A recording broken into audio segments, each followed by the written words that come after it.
Hi friends. కోవిడ్లో అయితే ఇప్పుడు వేసాకాలం ఫ్రెండ్స్ చాలా ఎక్కువ టెంపరేచర్ అయితే ఉంటుంది. ఇప్పుడు ఇక్కడ నిన్నొచ్చి 50 డిగ్రీల వరకు అయితే టెంపరేచర్ ఉన్నది. మనకి చెట్ల మీద కొన్ని పక్షులు జీవిస్తూ ఉంటాయి కదా, ఎక్కడైనా కూడా మనకి ఎండకి పాపం చాలా పక్షులు అయితే చచ్చిపోతూ ఉంటాయి. అందుకని మనం కొంచెం ఎవరికైనా కుదిరినప్పుడు ఇలాంటి కొంచెం నీడగా ఉన్న ప్లేస్లో మొక్కల దగ్గరలో అయితే మన ఇంటి దగ్గర కిటికీల దగ్గర కానీ ఇలాగ చిన్న గిన్నెలు పెట్టి కొంచెం ఇలాగ వాటర్ వేసి మనం వాటికి పెడితే అవి పాపం తాగుతాయి. అంటే మనకి దావత అయితే మనం వెళ్ళి తాగుతాం, చల్ల నీళ్ళు తాగుతాం, అన్ని తాగుతాం. కనీసం ఇలా పోస్తే కొంత వాటికి ఇది ఉంటుంది. తర్వాత మనం ఇలాగ ఏదైనా ఆహారాన్ని ఇలా చేస్తే కూడా తిని ఈ వేసవకాలాన్ని గట్టెక్కితే మనకి ఈ ప్రకృతిలో మనకి అన్నీ ఉండాలన్నమాట. మనం ఉండాలి, పక్షులు ఉండాలి, చెట్లు ఉండాలి, అన్నీ ఉండాలి. ఇవన్నీ ఉంటేనే మనకి అంతా కూడా బాగుంటుంది అన్నమాట.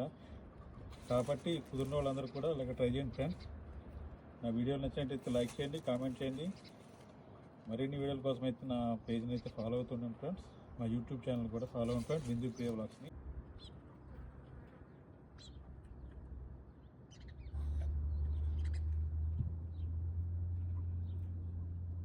చెట్లు, మూగజీవాలని, పక్షుల్ని కాపాడుకుందాం, పర్యావరణాన్ని రక్షించుకుందాం.